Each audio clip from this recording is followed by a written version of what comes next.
Chers frères et sœurs, en ce dimanche de janvier, nous sommes réunis pour écouter ce que Dieu a à nous dire, à l'aube d'une nouvelle année. J'espère que 2025 a été pour plusieurs d'entre vous une bonne année.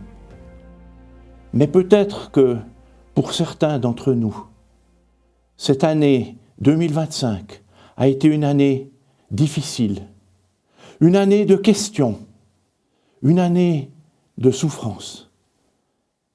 Et peut-être que, en ce moment, certains d'entre nous se posent cette question. Pourquoi Dieu n'a-t-il pas intervenu? Pourquoi Dieu n'intervient-il pas? Où est Dieu? Où est Dieu dans ma situation? On est déçu de Dieu. Et Dieu se tait. Alors nous voulons considérer ce que un très ancien livre de la Bible nous dit du problème du mal et de la souffrance. Un très ancien livre, peut-être le plus ancien livre de la Bible.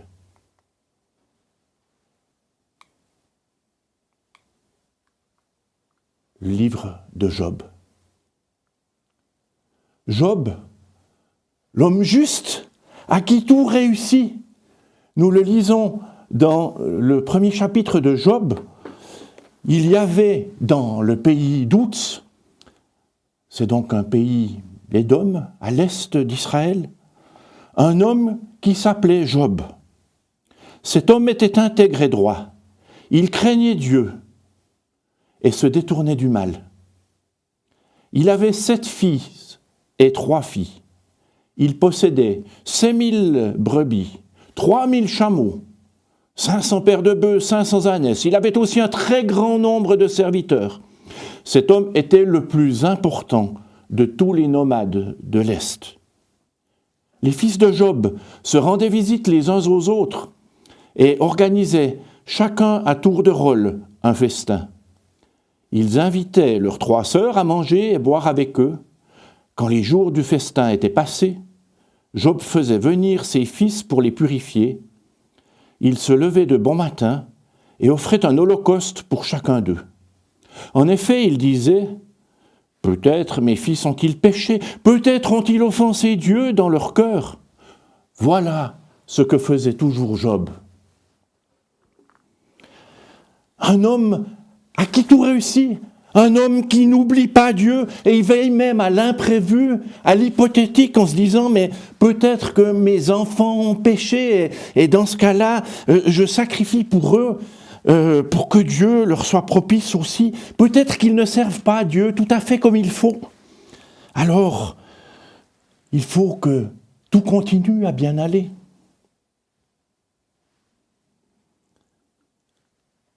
Et là, la question se pose.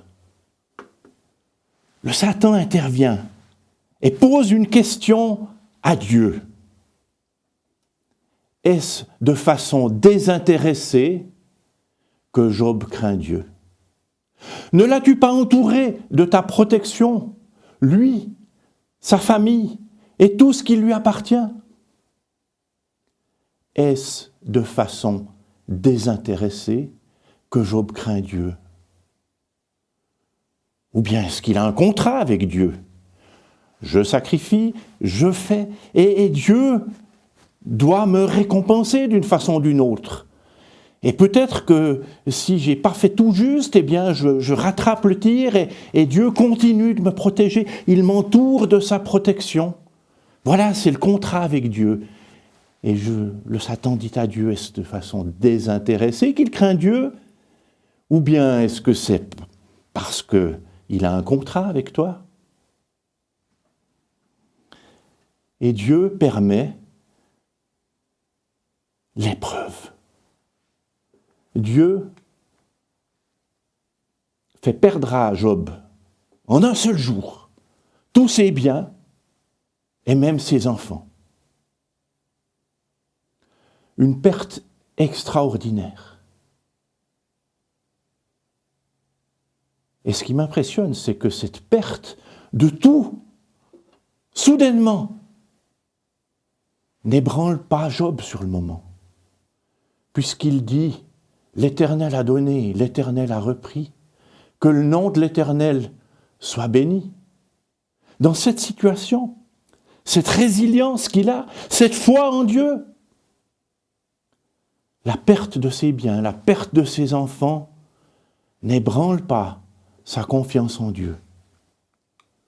Alors, Dieu permet qu'il soit touché dans sa santé et qu'il doive se gratter des ulcères qui lui font mal, et il se gratte avec un tesson sur un tas de fumier. Et Job, là, sur son fumier, dit encore, lorsque même sa femme lui dit « Mais c'est pas juste, maudit Dieu, Dieu n'est pas juste », elle lui dit encore « Nous acceptons le bien de la part de Dieu et nous n'accepterions pas le mal, mais oui, nous allons l'accepter. Tout vient de Dieu. »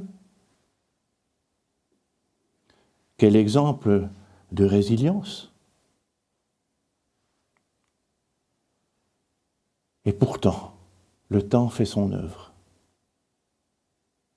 Et ses amis, 3 de ses amis, viennent le trouver. Et quand ils voient la situation,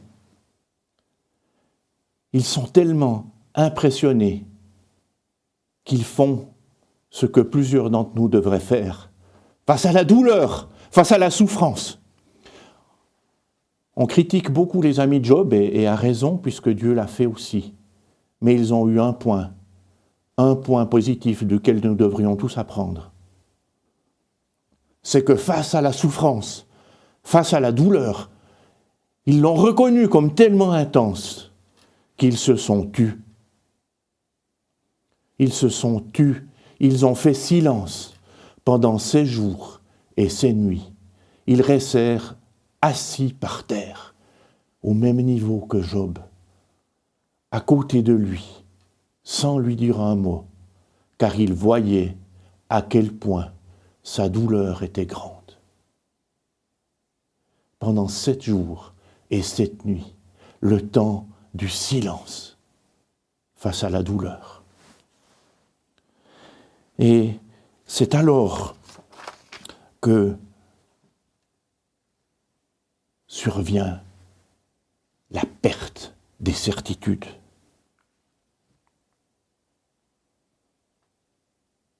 Après ces 7 jours de silence, qui rongent, la souffrance continue d'être là. La question et les certitudes, l'Éternel a donné, l'Éternel a repris, que le nom de l'Éternel soit béni. Nous acceptons le bien de la part de Dieu, ne devrions-nous pas aussi accepter le mal? Le temps, la souffrance fait son œuvre. Elle conduit à la perte des certitudes.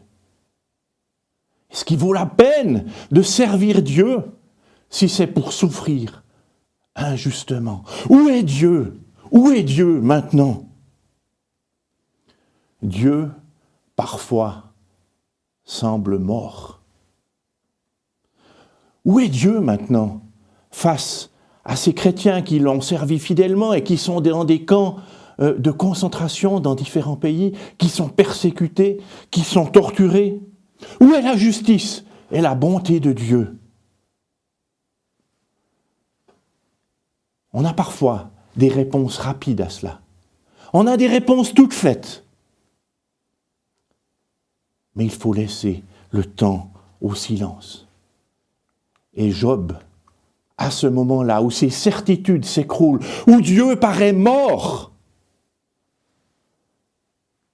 laisse passer, laisse percer un cri de souffrance. Je pense à ce célèbre tableau d'Edvard Munch qui s'appelle « Le cri ».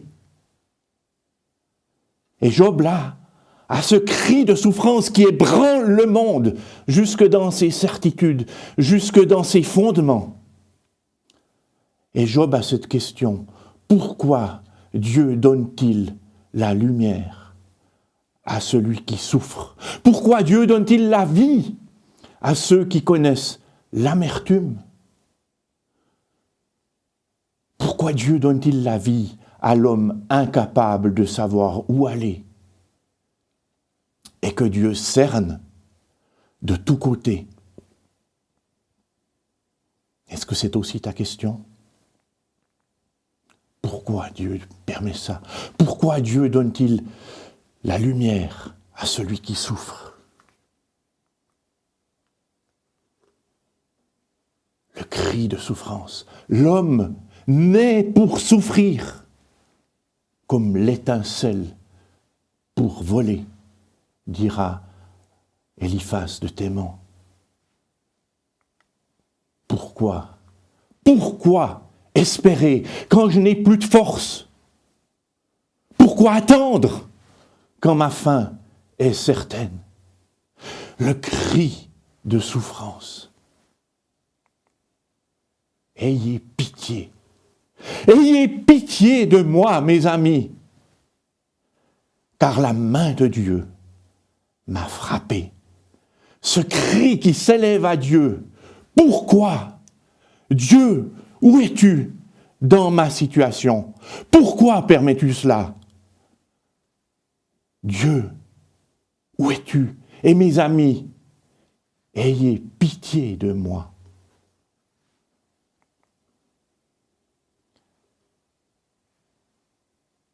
Et ce cri de souffrance, cette plainte, elle ébranle les certitudes de ses amis, qui pendant 7 jours et 7 nuits étaient tellement ébranlés qu'ils avaient gardé le silence.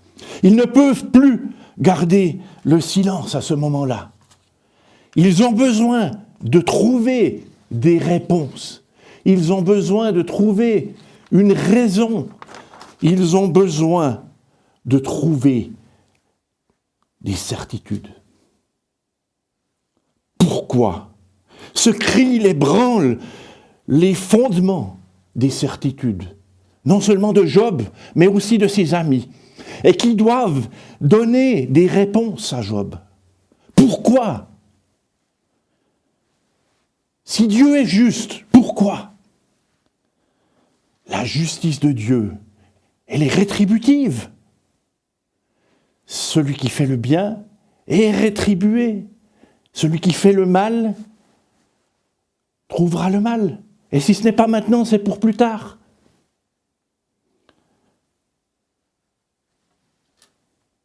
Ces questions,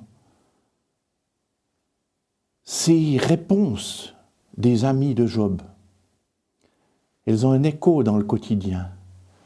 Voilà un des amis qui dit « Mais Dieu, il est prévisible. Ta crainte de Dieu ne devrait-elle pas être ton soutien ?» Est-ce que ça résonne en vous? Est-ce que c'est quelque chose que vous avez aussi entendu? Des consolations de quelqu'un qui cherchait du sens à cette souffrance, qui cherche du sens avec vous à la situation dans laquelle de laquelle vous êtes, et qui peut-être te dit « Mais n'en t'en fais pas, nous sommes dans la main de Dieu. » Mais est-ce pour autant que nous sommes épargnés? Peut-être une autre consolation. Dieu, il est juste. Ne rejette pas l'instruction du Tout-Puissant. C'est lui qui inflige la blessure, mais il soigne, il frappe, mais c'est sa main qui guérit. À la fin, la justice triomphera. Mais si Dieu est juste et que tu souffres, alors c'est certainement que tu n'as pas tout fait juste. Alors c'est peut-être que tu as péché. Ne rejette pas l'instruction du Tout-Puissant. Cherche ce que Dieu a à te dire. Que de bons conseils, n'est-ce pas? Que de bonnes consolations, n'est-ce pas? Et pour Job, les certitudes s'effondrent. Pour lui, c'est l'inverse. Si Dieu rétribue la justice et l'injustice, et que je souffre injustement, alors c'est que Dieu est injuste. Les flèches du Tout-Puissant m'ont transpercé, et mon esprit en suce le venin. Aurais-je encore la force d'espérer? Et Dieu se tait. Dieu se tait. Et moi, comment pourrais-je lui répondre? Quels mots pourrais-je choisir pour argumenter avec lui? Même si je suis juste, je ne répondrai pas, je ne peux qu'implorer la grâce de mon juge. Dieu me juge injustement, il me traite injustement. C'est un Dieu injuste. Il m'assaille par une tempête et il multiplie sans raison mes blessures. Il ne me laisse pas reprendre mon souffle, tant il me rassasie d'amertume. Job met des mots sur ce que tu ressens peut-être en ce moment.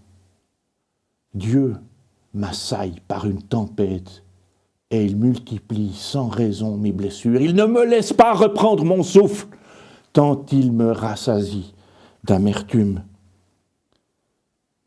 Si Dieu est juste et que tu souffres, alors c'est que Dieu ne respecte pas son contrat. Ce n'est pas juste.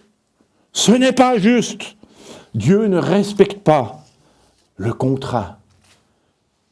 Et même, il est impitoyable. Je sais que tu ne me considéreras pas comme innocent. C'est moi qui serai jugé coupable, quoi que je fasse. Pourquoi me fatiguer inutilement? Alors, Job intente un procès à Dieu. Mais Dieu fait défaut. Le Dieu absent. Si seulement, dit Job, je savais où le trouver, si je pouvais arriver jusqu'à son lieu de résidence, je défendrais ma cause, je remplirais ma bouche d'arguments. Mais je ne sais pas où le trouver. Où est Dieu? Où est Dieu dans ma situation? Où est Dieu dans ce monde? Jusqu'à quand? Jusqu'à quand est-ce que cette situation durera? Et Dieu reste passif. Dieu n'intervient pas. Pourquoi le Tout-Puissant ne réserve-t-il pas du temps pour le jugement? Et pourquoi ceux qu'il connaissent ne voient pas les jours de son intervention? Jusqu'à quand, Dieu, resteras-tu passif? Job le dit aussi, je crie à la violence et nul ne répond. J'implore justice et point de justice. Il m'a fermé toute issue et je ne peux pas passer. Il a répandu des ténèbres sur mes sentiers. Job 19, versets 7 à 8. Dieu, où es-tu? Dieu, que fais-tu? Dieu, pourquoi n'interviens-tu pas? Et là, cette question qui me transperce, est-ce de manière désintéressée que Job craint Dieu? Est-ce que c'est sans contrepartie? Est-ce que c'est gratuitement? Est-ce sans contrepartie que je crains Dieu? Est-ce sans contrepartie que tu vis pour Dieu? Ou est-ce que tu as un contrat avec Dieu? Je vis pour toi, et toi, tu fais que tout aille bien. Tu me protèges, ou en tout cas, tu es avec moi, ou en tout cas, je sens ta présence. Est-ce sans contrepartie que Job craint Dieu? Alors Job, dans le chapitre 28, invite ses amis à concevoir que nous ne comprenons pas toujours Dieu. Nous ne comprenons pas toujours comment Dieu exerce sa justice et sa bonté. Et dans ce chapitre 28, il rappelle que l'homme recherche le sens de la vie, recherche la sagesse. Il la cherche dans la technologie.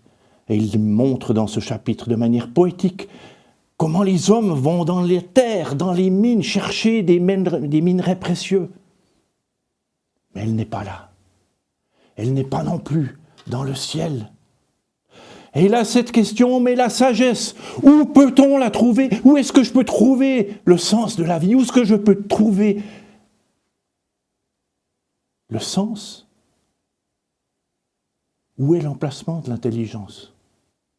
L'homme ne connaît pas sa valeur. Elle ne se trouve pas sur la terre des vivants. C'est Dieu qui sait comment parvenir jusqu'à elle.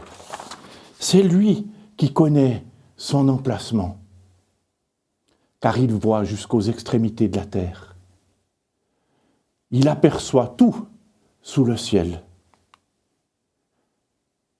C'est Dieu qui a déterminé le poids du vent et fixé la mesure de l'eau.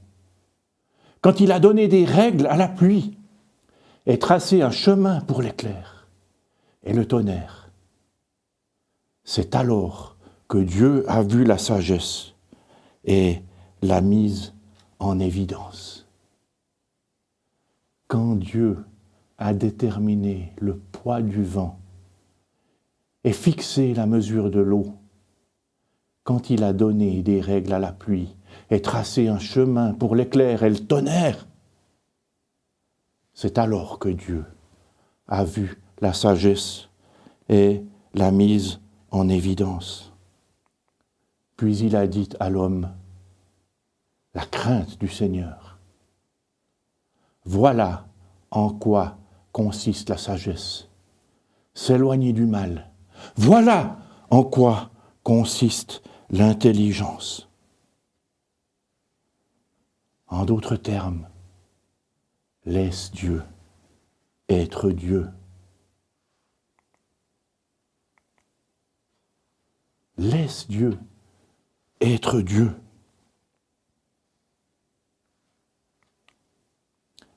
Et même si je n'ai pas d'explication, je n'ai aucune explication théologique, aucune explication logique à mes questions et à mes souffrances, ni au mal qui règne dans ce monde. Je choisis de te faire confiance, parce que tu es Dieu. Ma souffrance n'est pas juste. Ma souffrance n'est pas injuste non plus, parce que c'est toi qui es Dieu. Et je te laisse être Dieu. Alors Dieu parle. Et au moment où Dieu parle enfin, Job se tait. Et Dieu répond à Job. Est-ce que c'est toi qui es Dieu? Je suis moi, le Dieu qui met fin au chaos. Il dit, je suis le Tout-Puissant, El Shaddai, littéralement le Dieu qui met fin au chaos. Et il dit, mais qui a bloqué la mer avec des portes? Est-ce que c'est toi? C'est moi, le Tout-Puissant, j'ai bloqué la mer. Je lui ai fixé des limites et imposé verrous et portes quand j'ai dit, tu pourras venir jusqu'ici, tu n'iras pas plus loin. Est-ce que c'est toi qui mets fin au chaos? Je suis le Dieu qui est au-dessus de tout.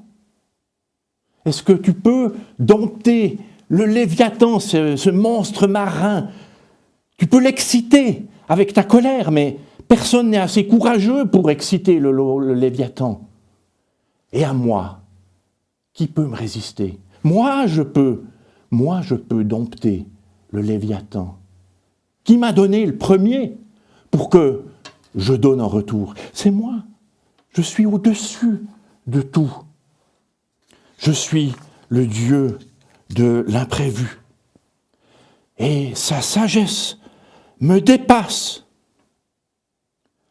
J'accepte de ne pas avoir de réponse à mes questions. Comme l'a dit Jésus dans Jean 16, verset 23, à ses disciples, en ce jour-là, je répondrai à vos questions. Non, en ce jour-là, vous ne m'interrogerez plus sur rien. J'accepte de ne pas avoir de réponse à mes questions, parce que tu es Dieu. Tu es le Dieu autre, l'autre Dieu, que je croyais connaître. Mon oreille avait entendu parler de toi. Mais maintenant, mon œil t'a vu. Mon œil t'a vu un Dieu autre, un Dieu qui a des plans au-dessus de moi, le Dieu que je ne comprends pas toujours, mais que j'accepte de ne pas comprendre, parce que tu es Dieu. Le Dieu de grâce. Ce Dieu qui n'a pas une justice rétributive. Celui qui fait le bien d'une façon ou d'une autre, il est protégé, il est gardé, il est en paix, il accepte. Et celui qui fait le mal, eh bien, non. Dieu n'a pas une justice rétributive, mais il a une justice attributive. Comme nous le dit l'Épître aux Romains, tous ont péché et sont privés de la gloire de Dieu. Et puis, ils sont gratuitement, ils sont sans contrepartie. Ils sont sans contrepartie, déclarés justes par sa grâce, par le moyen de la libération qui se trouve en Jésus-Christ. Est-ce sans contrepartie que tu crains Dieu? Eh bien, c'est sans contrepartie que Dieu t'a gratuitement déclaré juste, pas par tes œuvres, mais par le moyen de la libération qui se trouve en Jésus-Christ. C'est Dieu qui donne la justice, sans contrepartie. Ceux qu'il a appelés, il les a aussi déclarés justes. Et ceux qu'il a déclarés justes, il leur a aussi accordé la gloire. Alors, qu'en est-il de nos questions? Elles restent souvent. Et j'ai pensé aux théologiens durant les temps du nazisme en Allemagne, qui s'appelait Dietrich Bonhoeffer, et qui a été arrêté, et qui, au printemps-hiver 1944, dans sa prison à Berlin, se posait beaucoup de questions. Et avant d'être exécuté, tout à la fin de la guerre, en avril 1944, il a écrit encore en prison ce poème qui posait cette question, mais qui suis-je? Qui suis-je vraiment?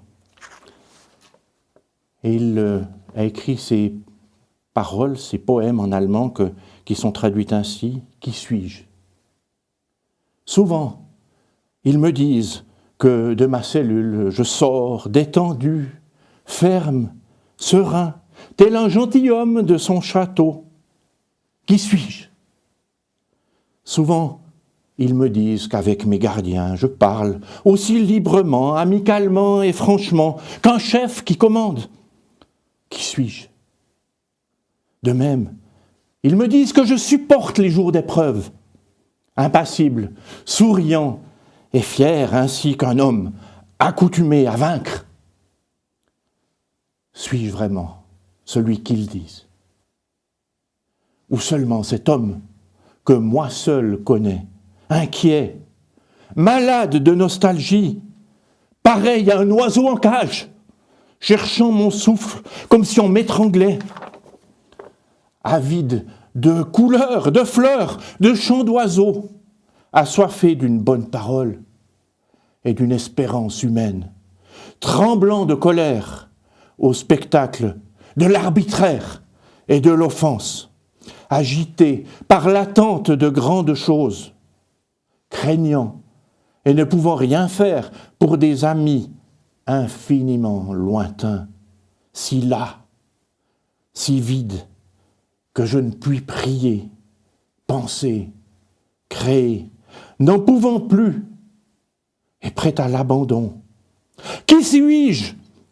Celui-là ou celui-ci? Aujourd'hui cet homme, et demain cet autre? Suis-je les deux à la fois? Un hypocrite devant les hommes, et devant moi, faible, méprisable, piteux? Ou bien, ce qui est encore en moi, ressemble-t-il à l'armée vaincue qui se retire en désordre devant la victoire déjà remportée? Qui suis-je? Dérision que ce monopole, que ce monologue. Qui que je sois, tu me connais, tu sais que je suis tien. Ô Dieu, tu sais que je suis tien, ô Dieu. Je te sers sans contrepartie. Mon identité n'est ni dans ce que pensent les autres, ni dans ce que je ressens moi-même. Mon identité, elle est en toi.